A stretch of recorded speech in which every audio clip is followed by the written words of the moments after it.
ನಮಸ್ಕಾರ. ಸದಾನಂದ ಬಾಮ್ನಿ ಯೂಟ್ಯೂಬ್ ವಾಹಿನಿಗೆ ಸ್ವಾಗತ. 13ನೇ ಸಮ್ಮೇಳನದ ಬಗ್ಗೆ ITI ಕಾರ್ಯಕರ್ತ ಭೀಮಪ್ಪ ಗಡದು ಕೆಲವು ಅಭಿಪ್ರಾಯಗಳನ್ನು ವ್ಯಕ್ತಪಡಿಸಿದ್ದಾರೆ.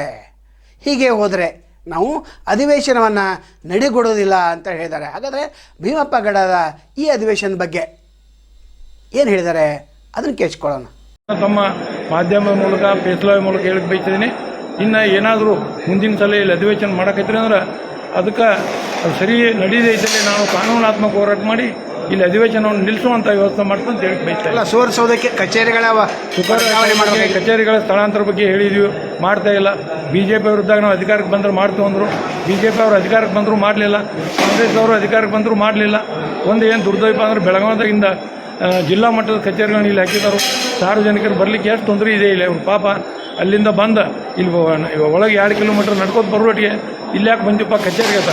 ಅದನ್ನು ಬಿಟ್ಟು ಈ ರಾಜ್ಯ ಮಟ್ಟದ ಕಚೇರಿಗಳನ್ನ ಹಾಕಿದ್ರೆ ನಾವು ಬೆಂಗಳೂರು ಹೋಗಿ ತಪ್ಪತಿ ಒಬ್ಬ ಮನುಷ್ಯಾಗ 5,000 ರೂಪಾಯಿ ಹಣ ಖರ್ಚಾಕೈತಿ ಇಲ್ಲಿ.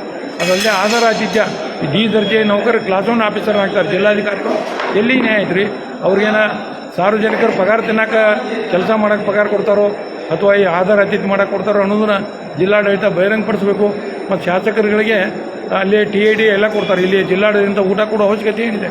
2023ರಲ್ಲಿ 2,85,00,000 ರೂಪಾಯಿ ಊಟ ಆಗಿದೆ. 6,30,00,000 ರೂಪಾಯಿ ಲಾಜಿಂಗ್ ಬಿಲ್ ಆಗಿದೆ. ಯಾರನ್ನ ತೆರಿಗೆ ಏನ ಇಷ್ಟೆಲ್ಲ ಖರ್ಚು ಮಾಡಿದ್ರು ಚರ್ಚೆ ಮಾಡೋದು ಬೇಕಲ್ಲ, ಏನೂ ಚರ್ಚೆ ಇಲ್ಲ. ಒಟ್ಟಾರೆಯಾಗಿ ನಿರಾಶೆ ಆಗಿದೆ.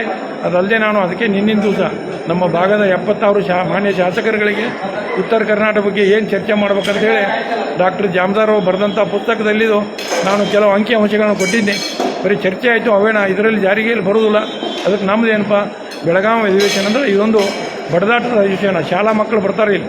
ನಮ್ಮ ಶಾಸಕರು ಯಾವ ರೀತಿ ಸದನದಲ್ಲಿ ಮಾತನಾಡ್ತಾರೆ, ಅಭಿವೃದ್ಧಿ ಬಗ್ಗೆ ಚರ್ಚೆ ಮಾಡ್ತಾರಂತ. ಆದರೆ ಇಲ್ಲಿ ಬಡದಾಟ ಇರ್ತದೆ. ನಮ್ಮ ಮಂದಿ ಕಡೆ ಏನಂದರೆ ಸಾರ್ವಜನಿಕರ ಕಡೆ ಕೈಯಾಗಿ ಬಡಿಗೆ ತೊಗೊಂಡು ಬಡದಾಡ್ತೀವಿ, ಇಲ್ಲಿ ಟೇಬಲ್ ಗುದ್ದಿ ಬಡದಾಡ್ತಾರೋ ಇಷ್ಟಪರಕೈತಿ.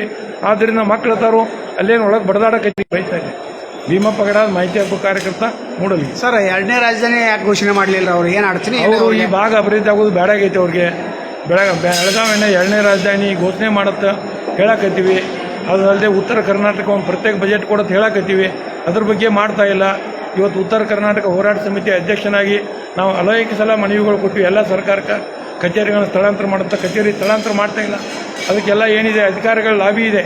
ಇಲ್ಲಿ ಬಂದ್ರೆ ಅವ್ರ ಮಕ್ಕಳಿಗೆ ಒಳ್ಳೆಯ ಶಿಕ್ಷಣ ಸಿಗ್ತತಿಲ್ಲೋ, ಅಲ್ಲಿ ಅಂಥ ಮೂಲಭೂತ ಸೌಲಭ್ಯ ಸಿಗ್ತಾವಿಲ್ಲದ ಅವ್ರ ಅಧಿಕಾರಿಗಳ IAS ಅಧಿಕಾರಿಗಳಿಗೆ ತೊಂದರೆ ಇದೆ. ಮಾಡಬೇಕು. ಪ್ರಧಾನ ಕಾರ್ಯದರ್ಶಿಗಳ ಕಚೇರಿ ಅಲ್ಲಿ ಇರ್ತೈತಿ, ಸೆಕ್ರೆಟರಿ ಮತ್ತು ಕಾರ್ಯದರ್ಶಿಗಳ ಕಚೇರಿ ಇಲ್ಲಿ ಮಾಡಬೇಕು. ಸಾರ್ವಜನಿಕರಿಗೆ ಅನುಕೂಲ ಆಗ್ತೈತಿ. ಸಚಿವರು ಇಲ್ಲಿ ಕಂಪಲ್ಸರಿ ಇರಬೇಕು. ತಿಂಗಳದಾಗ ಒಂದು ಮಾಧ್ಯಮಗಳ ಮೂಲಕ ಹೇಳಬೇಕು, ಎಲ್ಲ ಸಚಿವರು ಸುವರ್ಣಸೌಧದಲ್ಲಿ ಇರ್ತಾರಂತೇಳಿ. ಅವಾಗ ಜನ ಬಂದು ಕೆಲಸ ಮಾಡ್ಕೊಂಡು ಹೋಗಾರು. ಕೆಲಸ ಆಗಿದ್ರೆ ಅದು ಅರ್ಜಿ ಕೊಟ್ಟಿಪ್ಪ, ಮಂತ್ರಿ ಭೇಟಿ ಅದು ಸಮಾಧಾನ ಆಕತಿ. ಇವ್ರು ಎಲ್ಲೂ ಸಿಗುವಂಗಿಲ್ಲ. ಅಧಿವೇಶನಕ್ಕೆ ಬಂದಾಗ ಊಟದ ಟೈಮ್ ಹೊರಗೆ ಬರ್ತಾರೋ, ಊಟ ಮಾಡೋಕ್ಕಂತ ಬಾಗಿಲ ಹಾಕಿ ತೆಗೆದು ಓಡ್ತಾರೆ ಒಮ್ಗೆ ಅಧಿವೇಶನಕ್ಕೆ. ಇದೆಲ್ಲ ತಪ್ಪು. ಈಗಲಾದರೂ ತಿದ್ಕೋಬೇಕಂತೇಳಿ ಉತ್ತರ ಕರ್ನಾಟಕ ಜಿಲ್ಲಾ ವಿಭಜನೆ ಯಾಕೆ ಮಾಡಲಿಲ್ಲ? ಜಿಲ್ಲಾ ವಿಭಜನೆ ಮಾಡೋದಿಲ್ಲ. ಅವ್ರಿಗೆ ಬೇಡಾಗೈತಿ, ಅವರೇಜ್ ಆಗೋದು ಬೇಡಾಗೈತಿ. ಅಲ್ಲಿ ನೋಡ್ರಿ ನೀವು, ರಾಮನಗರ, ಮಂಡ್ಯ, ಮೈಸೂರ ಅಲ್ಲೇ 20 ಕಿಲೋಮೀಟರ್ದಾಗ ಜಿಲ್ಲೆ ಇದಾವೆ. ಇಲ್ಲಿ ಚಿಕ್ಕೋಡಿ ಆಗಬೇಕು, ಗೋಕಾಕ್ ಆಗಬೇಕು. ನಾವು ಜಿಲ್ಲಾ ಮಾಡಿರೋ ಸಾಕಷ್ಟು ಹೋರಾಟ ಮಾಡಿರೋ ಇವ್ರು ಜಿಲ್ಲಾ ಮಾಡ್ತಾ ಇಲ್ಲ. ಅಭಿವೃದ್ಧಿ ಬೇಡಾಗೈತೆ ಅವ್ರಿಗೆ. ತಮ್ಮ ವೇತನ ಭತ್ಯೆಗಳನ್ನ ಹೆಚ್ಚು ಮಾಡ್ಕೊಳಕ್ಕೆ ಹೆಂಗೆ ಬೇಕಂಗೆ ಕಾನೂನು ರಚನೆ ಮಾಡ್ಕೋತಾರೆ. ಈ ಅಭಿವೃದ್ಧಿ ಸಂಬಂಧ ಕಾನೂನುಗಳು ರಚನೆ ಮಾಡ್ಕೊಂಡು ಮಾಡಲಿಕ್ಕೆ ಇವ್ರಿಗೆ ಏನು ತೊಂದರೆ ಇದೆ ಇವ್ರಿಗೆ? ಅದಲ್ಲದೆ ಇಲ್ಲಿ ತಾಲೂಕು ಪಂಚಾಯತ್ ಕಡಿಮೆ ಅದಾವೆ, ಗ್ರಾಮ ಪಂಚಾಯತಿ ಕಡಿಮೆ ಅದಾವೆ. ಅನುದಾನ ಎಲ್ಲ ಪಂಚಾಯತಿ ವಾಯ್ದು ಬರ್ತದೆ. ಈಗ ಆ ಕಡಿಮೆ ಇದರಿಂದ ಈ ಕಡೆ ಉತ್ತರ ಕರ್ನಾಟಕ ಭಾಗದ ಅಭಿವೃದ್ಧಿ ಆಗಿಲ್ಲ.